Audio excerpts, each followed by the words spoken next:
Welcome, everybody, to Crossing the Firewall. I'm Tom Holt. I'm a professor in the School of Criminal Justice at Michigan State University. I'm also the director for the Center for Cybercrime Investigation and Training here at the university, and I'm here with my colleagues. I'm Rachel McNeely. I'm an assistant professor in the School of Criminal Justice at Michigan State, and I'm an associate with the Center for Cybercrime Investigation and Training. Hello, everyone. I'm Dr. Taylor Fisher. I am a postdoc here at Michigan State under Tom Holt, my supervisor, and I, too, am an associate with the center. So we are here to talk about cybercrime issues, cybersecurity issues. Our goal is to try to make these problems that seem difficult and hard to understand a little more approachable, and try to help connect the academic side as well as the cybersecurity side together. Our goal is to make it clear why and how things happen and how we can better defend against cybercrime problems, how we can improve cybersecurity, and do it all from an approachable perspective. So that's why we're here today. And we have an excellent guest with us who will bring on in just a minute. He is Dr. Rutger Leukfeldt. He's a senior researcher at the Netherlands Institute for the Study of Crime and Law. He's also the director and a professor at the Hague University of Applied Sciences and at Leiden University in the Netherlands. He is arguably the best cybercrime scholar I know, and he is a great guest for us to have today to talk about different things. And our focus for today is going to be a little different, a little more general to what we think about when we talk about cybercrime. And we want to focus today really on computer hacking. And when people hear the term cybercrime, especially when they hear the term computer hacking, they may think of loners, people who don't have the capacity to interact well with others. I don't know how that jives with your perspectives and opinions, so I'm curious, Taylor and Rachel, what do you think? Yeah, as a loner, I take it a little offensively, but no, I'm just kidding. When I think of hacking, I think of a wide range of skills. I think that's the first thing that comes to mind, is that you're going to have the people that are depicted in movies and television that have the ability to break into networks very efficiently and can get to the assets that they're looking for very quickly. But then you're also going to have the quote-unquote script kiddies of the world who don't really have the ability to code for themselves, but can go and manipulate other code that's already written or buy it off the dark net. And so while traditionally we think of these highly technical offenders, I tend to fall back on that kind of spectrum of skill sets. Mm-hmm. I always just think of the stereotypical guy in a hoodie over the keyboard like, I'm in. Yeah. That's kind of, I think, what the average person thinks of, but I think it is expanding a lot, especially with the proliferation of these like pre-coded packages that if you want to just wreak some havoc, you can just go and buy one and send it out. And so I think it's changing really rapidly along with everything else, but I think understanding kind of that it's not just the guy in a hoodie in his basement, trying to get into stuff is important to understand how it's affecting things. Because I am an old man, I loved The Matrix when it came out, and there was a full-on all-three-movie Matrix marathon this weekend on cable, and I left it on and I was watching it, and my kids were half paying attention at different times, and we're like, why is it all the green code? That looks really weird. I don't understand. Why are you into this? And I was like, I don't know, maybe you just had to see it when it first came out, but it's jarring because that conception of hacker is 26 years old now, so is it even relevant in a modern age? That's a really hard thing to say. But yeah, I think most people probably think of the hoodie wearing person Anonymous mask. Yep, exactly. Maybe they're autistic, maybe they're socially awkward, maybe they don't want to interact with other people. But that was part of why we wanted to bring on our guest for today, who is really an expert in the networks that facilitate cybercrime in a lot of different ways, whether it's on the hacking side or phishing or malware. Rutger is sort of the leading expert in networks of offenders. And so, Rutger, it's excellent to have you on. Thank you very much. So we got to start by asking the easiest question. How did you get into cybercrime in the first place? In cybercrime research, you mean? Yes. Well, actually, maybe like a lot of people, I actually started out when I was very young. Maybe I'm from the 80s, from the early 80s. So I'm just a millennial. But, I still remember when we had our first PC in the house. I still remember when we first got the World Wide Web. I'm that old, right? And I also really remember before the World Wide Web, you had the bulletin board systems. It's kind of the internet, but it's a little bit more less sophisticated. But that really triggered my interest in technology. And when people would ask me when I was like 12, what do you want to do when you grow up? I said, something with computers. I don't know. But yeah, let's face it, I never became better than a script kiddie. But you know, it really triggered me. Okay, you can find this stuff on this bulletin board systems and later on websites. Oh, that's really interesting. What can I do with it? How can I actually code it myself? Well, sometimes, most of the times, no. How can I put one and one together? And I think that's how a lot of good skilled hackers actually also start, by just being curious. So go back like when I was 10, 12, 14 years old, I was doing stuff like that. Let's call it script kiddie stuff. And then I got other interests like girls and riding on my scooter and stuff like that. And, you know, totally forgot about computers and anything to do with cybercrime. Moved around, did different studies, and then ended up in a safety and security bachelor program, thinking, this might be interesting. And then I got a course of criminology within that specific, very broad bachelor's. I think, criminology, that's really interesting. And then when I did my master's in criminology, I was already working as a junior researcher somewhere, and we did a lot of stuff for the government. And we, by accident, of course, we did some stuff related to hacking. And I thought, yeah, this is it. This is really, this is it. I knew it from the moment I was reading literature about hacking. I think this is what I want to do the rest of my life. And this is in 2006 or 7 or something like that.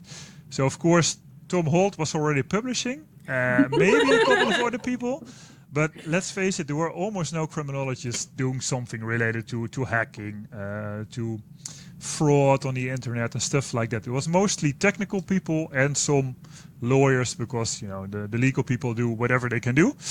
But nobody was really looking at, okay, who are these people doing it? Are they different than traditional offenders? You know, do they have different trajectories and stuff like that? So I always think that by accident I came into the field, but if you look back at my interest when I was really young, it kind of makes sense, right? That I circled back into looking for, hey, you're a script kiddie. Why did you end up here? Or you're an ethical hacker now. So by accident I started doing research, and then it turned out it's a pretty good field to actually be active in. Because back in 2007, nobody really cared about cybercrime, because everybody was thinking, it's going to go away, it's a hype now, and you know, in a few years' time, we won't be talking about it. And then I started my PhD a little bit later in my career, because I didn't want to do a PhD, but I did it anyway in 2012. And then people started saying, okay, phishing is a big problem. Maybe you can have a look at phishing networks and see how they work. And I still remember while I was looking at these networks, people were already saying, yeah, but phishing in a few years' time is not relevant anymore, because it's all malware. Phishing won't be a thing. Well, of course, we know 10 years later, 15 years later, it's still a huge problem. And we just got lucky that we got into the field, I mean, Tom and I, very early, and got to do a lot of cool stuff just by accident and by being in the right place at the right time. So I stumbled upon a very, very, very cool field where you can actually explore new things, and that's basically what I want to do. And that's what I did when I was a script kiddie, because you know, nobody taught me something about computer hacking. I did it all by myself, and very limited. But you know, now we're doing it in the academic world, and I think it's a brilliant part of the field of criminology to be in, because there are so many things that we still have to explore and do, and it just gives you the opportunity to make the world a little bit better, because we actually can do relevant stuff. And I think a lot of criminologists do something that is so very specific that, yeah, I mean, it's nice for scientific reasons, but the rest of the world doesn't really care. But the things we can do in cybercriminology can actually make a difference, and I think that's really cool. And I can definitely see that for the next 5 or 10 years we can continue to do that. And well, let's see after that where we all end up. I'm really glad you brought up the fact that you've kind of had to learn the tech as you go, because that's something I've experienced as well. We're all criminologists. We study behavior first. And so when it comes to explaining the crime scripts, explaining how the different phishing networks operate, different hacking networks operate, you know, it's usually we get asked about the tech. How do you know about computers? How do you know about the binary code? But really it's about the human behavior, right? It's the people behind it. And so I think one thing that you could speak to possibly is the kind of commonalities of the behavior behind this maybe spectrum of tech skills. Yeah, I think that's a very good observation. And I remember getting questions from people early in my career. So are you a hacker? Can you actually, you know? And if you're not, then how can you do research into hacking? And I always said, well, there are people looking into murder and looking into, I don't know. They don't murder people in order to find out how it works, right? That's not. Of course, it's relevant if you kind of understand technology, understand what are the possibilities and stuff like that. But we don't all need to code. We don't all need to understand all of the details, because we can talk to computer scientists who actually know, or we can talk to ethical hackers who can explain. But I always say what we have to figure out, because technology is changing all the time, right? But some of the bottlenecks in the criminal process are not changing, and some of the parts of a modus operandi will be the same. Even though technology might change a little bit, some of the steps remain the same. And I'm really interested in those steps that stay the same, because you can actually invest in interventions on these steps, because it's very difficult, apparently, for criminals to change that. And one thing that I think is interesting, or two things maybe. On the one hand, we know that criminals don't work alone. The same applies to cybercriminals. So the network aspect is almost always there. So that's something that we can really zoom into. And on the other hand, a lot of people just want to make money. So you can get it in Bitcoins or whatever kind of e-currency you want. But in the end, you want to buy stuff with it, right? You want to get the nice clothes. You want to get the cars, the houses. So you have to get the cash. So that's also one of these aspects that will never change, because people want to spend the money. And of course, there's a black box now in, okay, the crypto is difficult or not. You can debate about it, but in the end, they want to have money. So there are already two parts of the spectrum that will remain the same. And we need to explore how that works. And then, of course, there are other steps that are also not changing that much, but I think these two are the most relevant to actually study. And that's what I, again, by accident, started doing, because I actually, when I started to do my PhD, I wanted to show the world that technology is changing how people meet, is changing how trust works, is changing how criminals meet each other. And that would mean a lot for criminology, right? Because it would mean that all of our theories are, shit, and we cannot use it anymore because, it's old. That's what I wanted to show. That was the goal of my PhD, to show, guys, we have the dark web now, and I can meet a Russian malware writer, and I can have somebody that launders the money somewhere else. That could normally never have happened to me, because normally your social relationships, those are the key factors in if you are getting involved into criminal networks or not. That's basically it, right? It depends on who you know, where you grew up, if you have deviant peers, if you have family members that are already into crime. Now you have the dark web, when I started doing my research, and that's all changing. So my biggest goal in my PhD was to show it's all different now. Of course, I failed. I failed big time. Because the criminals also just like the normal trust processes. So they still like to work with people that they know. And in the beginning, I was thinking, maybe I'm wrong. Maybe I'm just seeing the wrong cases. Because the first case I analyzed was a phishing case in the Netherlands, was in Amsterdam. That at that moment in time, I think it was 2010, they were the most successful phishing network in the Netherlands. Because you can see that, right? Because they steal the money of people, and the banks know. So we knew this network was the most successful phishing network in the Netherlands. So thinking, this is cool. I'm going to see all of these interactions online. I'm going to see how they recruit people on the dark web. And it turned out there were 8 guys from a very bad part of the neighborhood in Amsterdam who had a criminal record like going back 10, 15 years. Did a lot of traditional crimes, were still dealing drugs, a little bit of human trafficking, and also phishing. Why? Because they knew one person that helped them setting up phishing kits, campaigns, all of the back end and stuff like that. They didn't really care about it, but they were making a lot of money. And of course, this was my first case, and I'm thinking, wow, this is so unique. I never heard of this before, because I always hear about the dark web and that people don't know each other. So I published about it. I think I published the paper in the end in 2014 or something like that. But it turned out that most of the cases I did afterwards, and by now I must have done 100 or 150 of these criminal cases. I would say the majority of these cases look like this. Traditional criminals that want to make money and adopt technology, and now are able to use phishing, malware, maybe even some ransomware groups that are pretty similar to traditional criminal groups. And at the same time, because I was still thinking I was crazy, because I was one of the first to actually publish about the offline ties and stuff like that. Luckily, a guy from the UK, Lusthouse, also published this based on fieldwork in Eastern Europe, and he saw the exact same thing with a different method in a different part of the world. So I'm thinking, okay, I hate you because you publish in the same stuff, but I love you because we actually show the same kind of stuff, and I'm not crazy. And I think the more and more we know about the networks, the more and more we know that they are kind of similar to traditional criminal networks, and that's basically because you need other people to commit crimes. You need social capital, you need trust and stuff like that. And of course, it changes a bit because we got new networks of people that actually don't know each other and only know each other via darknet markets or Telegram. But even in these networks, we see that if you have a good relationship with somebody, if your criminal cooperation is going in the right direction, in the end, you want to continue the collaboration. You're not going to move to another malware writer or another money launderer just because they're cheaper. No, you're going to stick with the persons you know. And in the end, you might even catch up and, celebrate that you're making a lot of money. So even in those new types of networks, the traditional processes of trust are still very important.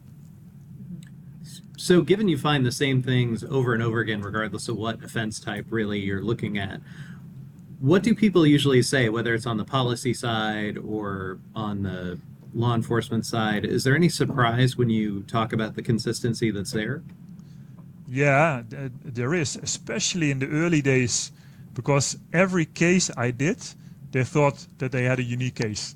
And this is brilliant, right? So now this case is so different than all of the other cases in cybercrime. And then I heard that for the fifth or the sixth time, thinking, no, it's actually not different. But you guys don't talk to each other, and you all think that you have a very relevant new case. But it actually, a lot of the cases were kind of similar. Not all of them, right? I don't want to say that there are no networks that are very, that only consists of specialists that don't really know each other. But the majority, that's not true.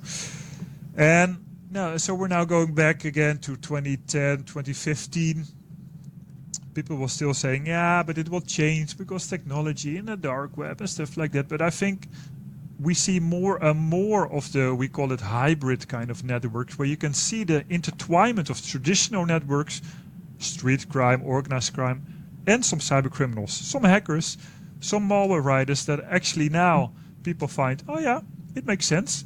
But we're now 15 years later, so I'm happy that a lot of the policymakers see this, and it also helps them to understand that although cybercrime requires specialists, it's not only specialists, it also requires normal law enforcement, normal whatever kind of safety people you have in your country. They also have to know about cyber, because all of the youth crime is digitized as well, because they're using their smartphones. They're using all of the possibilities that Telegram, Snapchat provide to sell their drugs or to buy something or to do fraud. It's not only street crime. They add something to their criminal repertoire.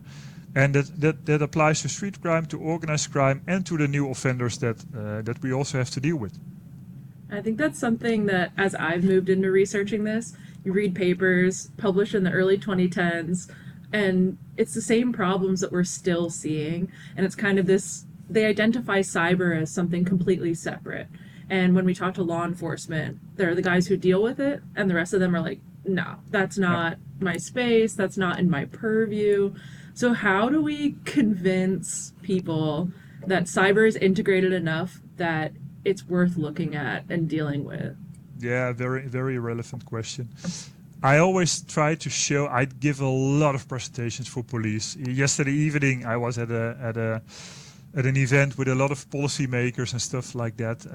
It's just, one of the things I do. So we have to go there, right? That's the first thing. We have to go there and talk to them, and do that every week, because, there are lots of these people out there.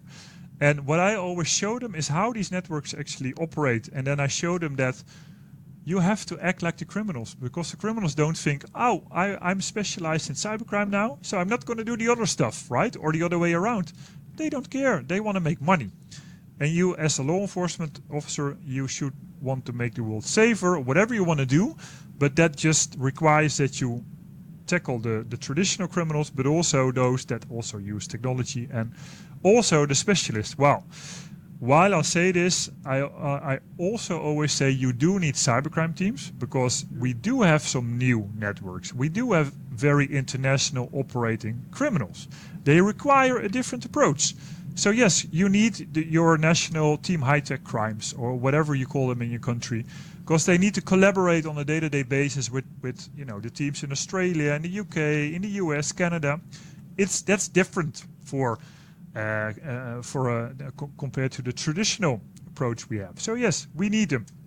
But on a lower level, where a lot of crime happens, you don't always need all of the specialists. You just need a regular team with somebody that understands a little bit about technology, and somebody that can help them, just like the criminals do, because the network of the cyber criminals is like 99% traditional thugs, and just one of them has the skills, or 2 or 5, but they're not all specialists. And this is exactly how we should organize the police, law enforcement, whoever is in, whoever has a play or has a role in policing crime.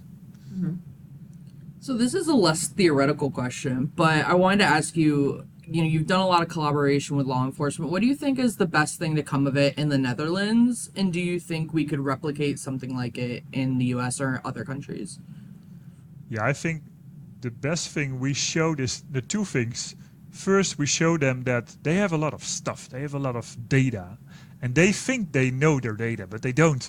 Because they use their data to catch the bad guys, and that's what they want to do. They want to pinpoint this person behind this machine, because then we can show that you did whatever. And they forget that they have a lot of data about all of the connections that somebody has, and all of the communications that are not relevant for that specific law enforcement investigation.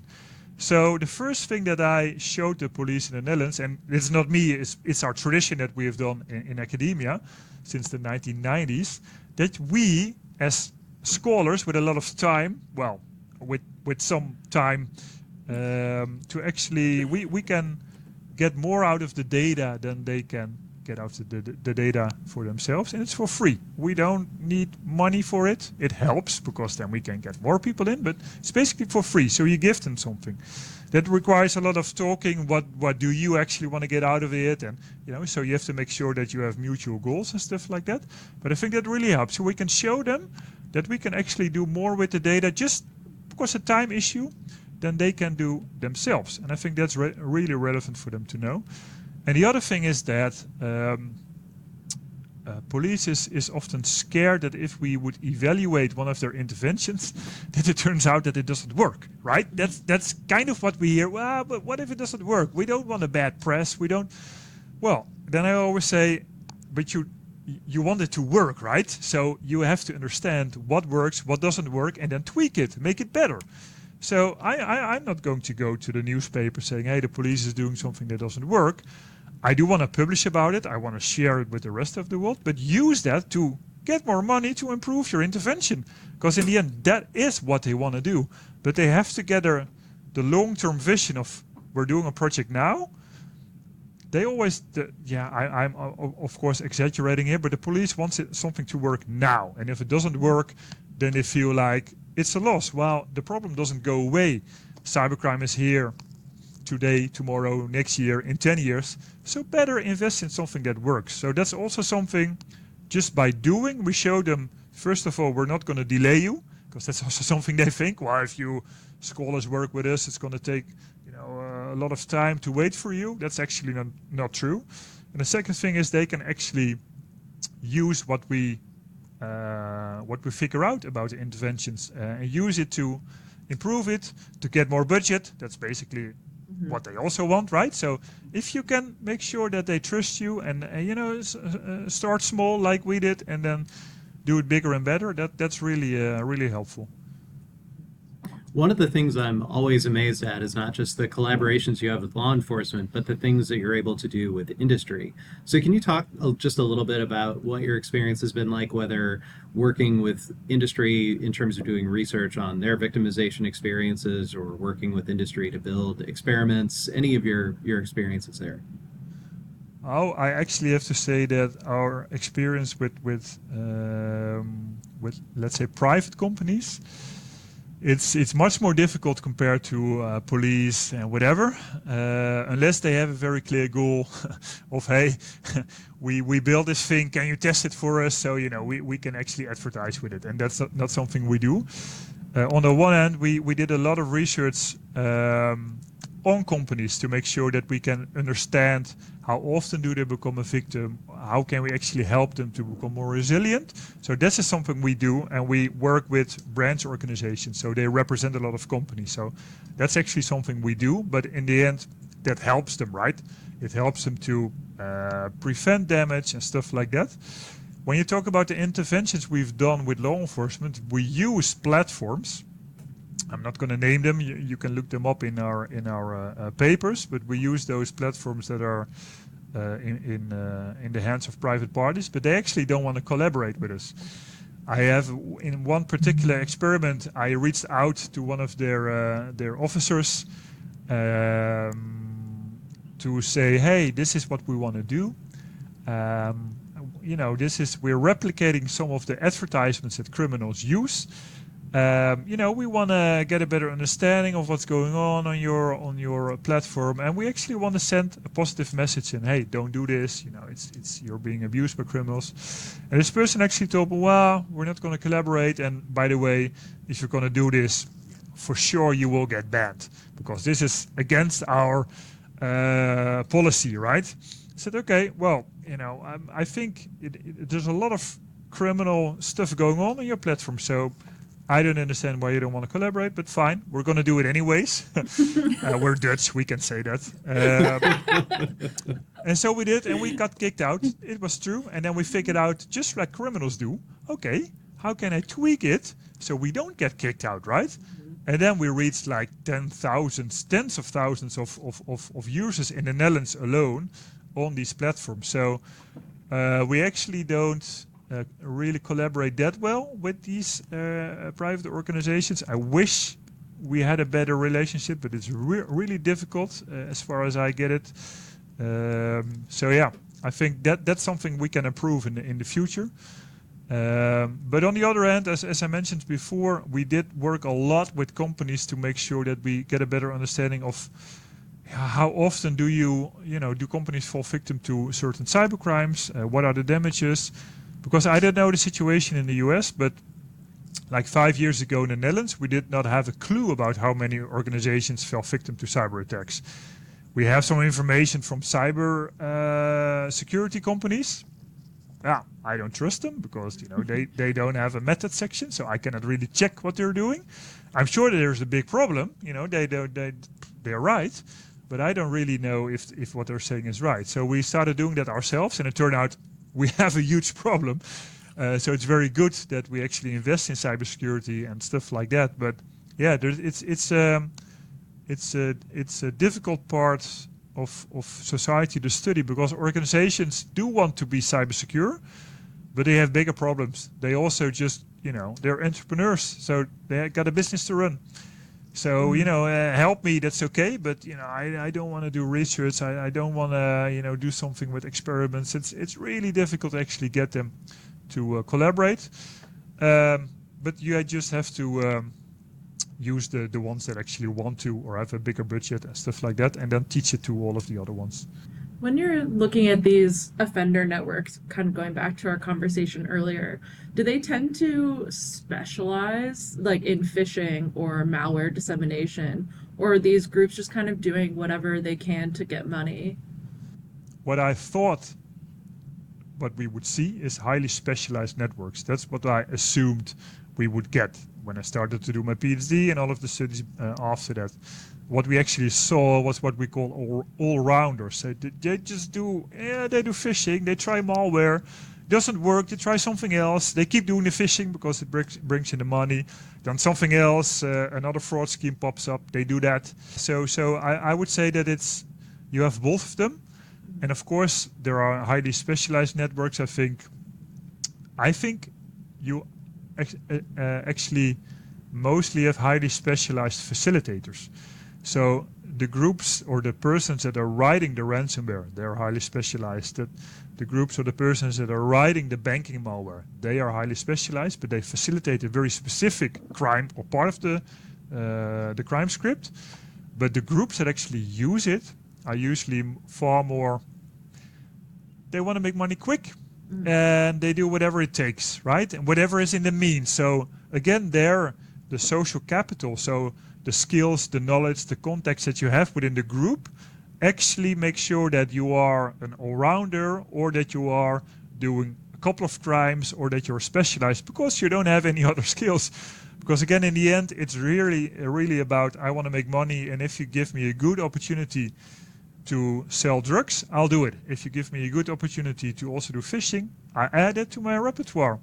If malware, banking malware is too difficult, I'm going to stop it. If I have a guy that can help me, I'm going to do it. So it's very opportunistic. I think Tom and I have a paper called Cafeteria Style Offending that kind of shows you, I think that's a very good concept, especially if you've seen the cafeterias in the Netherlands.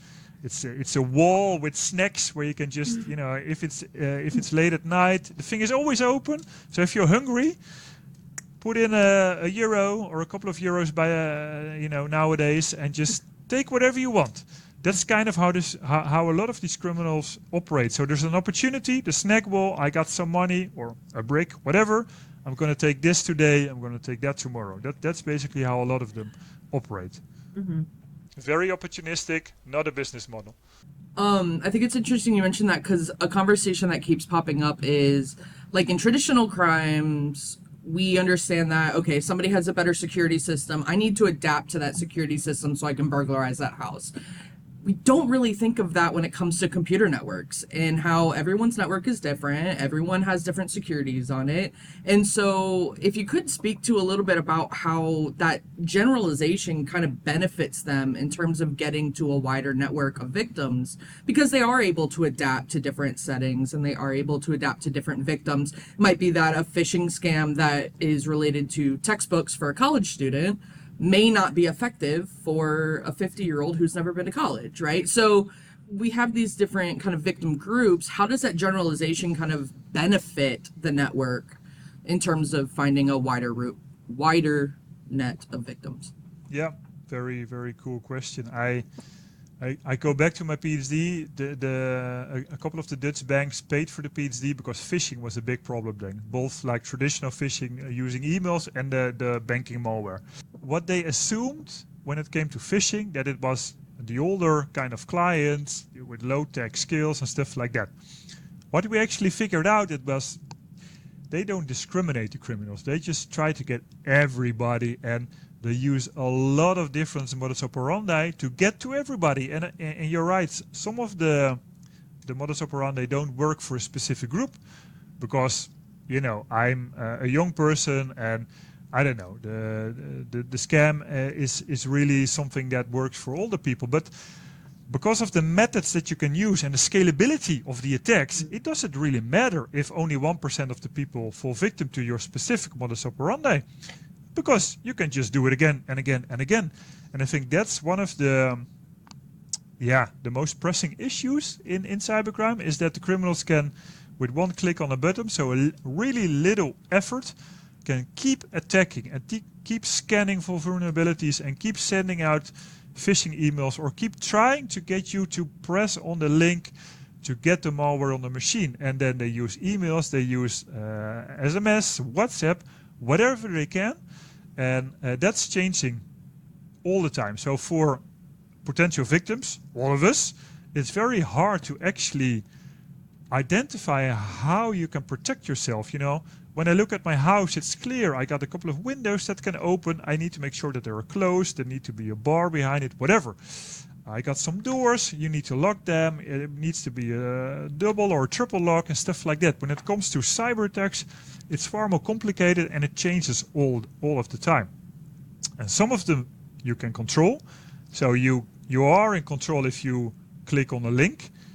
But then again, if you get one attack, you could identify it. If you get 10 attacks a day or whatever, you can be a moment in where you're emotional, a family member died, you're very busy at work, something else happened, and you click on the link that you normally would not have done, right? So that also is a factor. And on the other hand, you're not completely in charge of all of your own information and stuff like that. Because what we've seen a lot is that criminals hack a database of a third party, they get information about you, and use that in the attack. Is that your fault that your information was in a database of somebody else? I don't think so, because then you would not be able to live, right? Because our information is everywhere. So the attacks are far more indirect as well, and I think that really makes it difficult for people to actually be able to protect yourself. And I think that's one of the biggest challenges, and that's why we will always have to deal with cybercriminals, because we can think of anything we want to think of, but they will think of a way to get around it or to use something else and stuff like that. So you talk a lot to practitioners, you talk a lot to academic audiences. What do victims usually, or well, I shouldn't say victims, what does the general public usually say when you're giving a presentation to a big audience? I've seen your pictures on LinkedIn where you're in, giant halls talking to different people. So what does the average person say when they hear about your work? Yeah, I think I really love talking to the general public. I was giving a bar talk a few weeks ago somewhere in a city here, and they were mostly like, the age group was like 60 plus, so they were the older people. I was thinking, okay, so not too much techie talk, but just a lot about victimization rates, crime drop of traditional crimes, right, opportunities, cafeteria style offending, and then you could see that they were really interested, because this is something they can understand, because they do understand crime. They do understand opportunity. They just don't understand all of the techie stuff, but they do understand that you can lose money or that your photos get stolen. They do understand that there is extortion and stuff like that.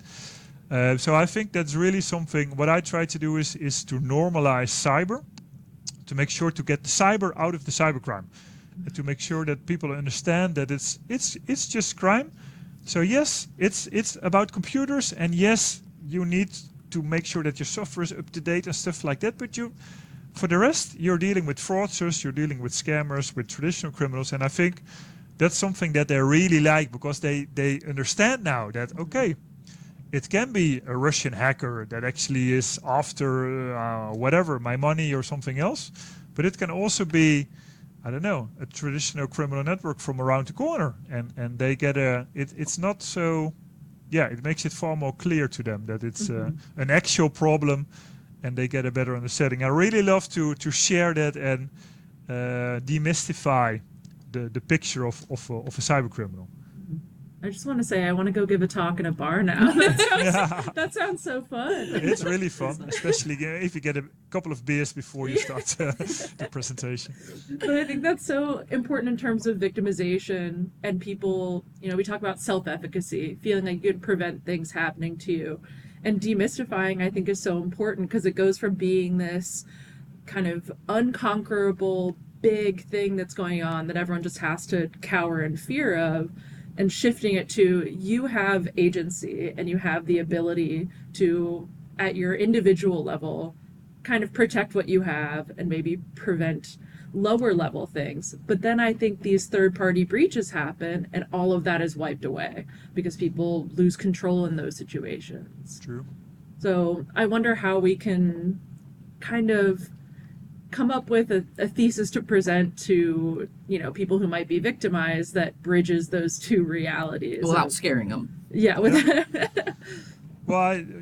that's a very good point, and of course we all know that if you're not hacked, then you just don't know, right? So everybody will become a victim. We've seen the crime rates. We've been measuring cybercrime in the Netherlands since 2012. It's very high. So it's a very common crime. So what I say to both individuals and businesses is, okay, just think about what would happen if your files are encrypted. Because there are a couple of scenarios. People want to get money, right? Or they want to get money by extorting you, or by breaking into your online banking environment, or whatever. They usually want to get money. That's the people you have to deal with. So think about, what can I do? What do I have that is interesting for them? And it doesn't mean that you have to have a multi-million-dollar business. It means that you have a computer, because that's interesting for criminals, that they can encrypt to ask for ransomware. They don't care if you have, they figure out later if you have a lot of money or not, right? They just want to get in. So what I always say, if you're a business owner, what could you have done today to prevent something so that you could continue your business tomorrow if your computers don't work? Just think about it, just a scenario. Nothing fancy, nothing difficult.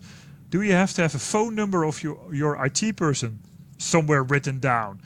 Do you know what to do? Do you have to have certain backups or not? Can you print something maybe even, right, on paper so you have it? Is that possible? Maybe not, but maybe it is, right? So just think about the scenario. Tomorrow all my computers are down. What could I have done today to at least do something, be active? The same thing I tell to individual citizens, right? If they ask me, well, what can I do to prevent? I say, well, to prevent, there are a couple of basic stuff you can do. Keep your software up to date, two-factor authentication. There are a couple of things that you can do that make sure that at least all of the script kiddies don't get in. And then again, just think about, when it comes to scammers, a lot of them try to get you to do something real quick. So make sure that if you recognize it, I don't really trust it, make sure you build in some room to actually think. But you need to think about that, right? You need to think about, is the bank going to call me or not? That's something that happens a lot in the Netherlands. That scammers actually now call in the name of the bank and say something happened, somebody hacked into your account. We need to transfer the money now, blah, blah, blah. So, familiarize yourself with some of the modus operandi that are happening now. Not all of them, but just a couple of the main ones. And think about, okay, how does it work? What could I do to prevent it? Because something will happen, right? Something will happen to you one way or another. So again, that can be backups. But I think when it comes to citizens, do a couple of the basic cyber hygiene stuff. That's really simple. Don't push the update button. No, do push the update button. Don't push it away. But not if it comes in a text message. And use strong passwords and stuff like that. That's really very helpful.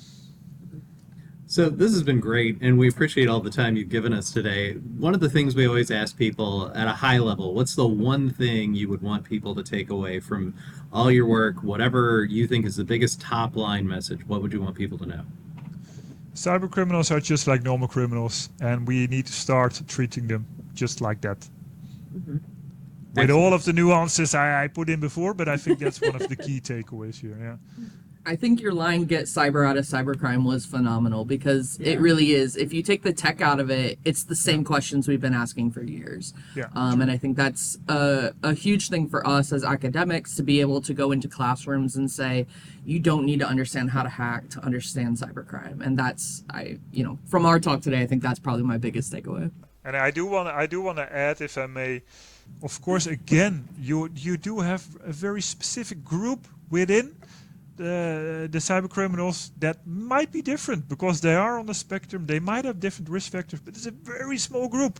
So we don't need to make that bigger. We do need to understand that group. So we do need to research it. We need to figure out how can we prevent them from doing bad stuff. But the majority is just traditional criminals. Well, I can't thank you enough for joining us. You are always an excellent colleague and scholar, and I'm glad that I get to call you a friend. So it's excellent to have you on the podcast. And just want to thank you for all of your time and all your effort. And thank you, listeners, for joining us today. I hope you took away some really helpful information from all of this. And if you can, please like and subscribe if you're on YouTube. Subscribe to the podcast so that way you get notifications whenever we have a new cast coming up. And thank you for being with us. And we'll see you the next time we cross the firewall. Thanks for listening to the Crossing the Firewall podcast. This is a production of the Center for Cybercrime Investigation and Training in the School of Criminal Justice at Michigan State University, produced by J.J. Thomas. The thoughts and opinions expressed are those of the hosts and the guests and do not necessarily reflect those of the university. If you have a comment or a question about the show, please email us at crossingthefirewall@gmail.com. Also, make sure that you follow us on Instagram and LinkedIn for more information. And if you're enjoying us on your favorite podcast app, please make sure that you like the show and leave us a review so that way everybody knows what we're up to. And if you're listening in on YouTube, make sure that you like us and subscribe so that way you're staying up to date on everything that is crossing the firewall.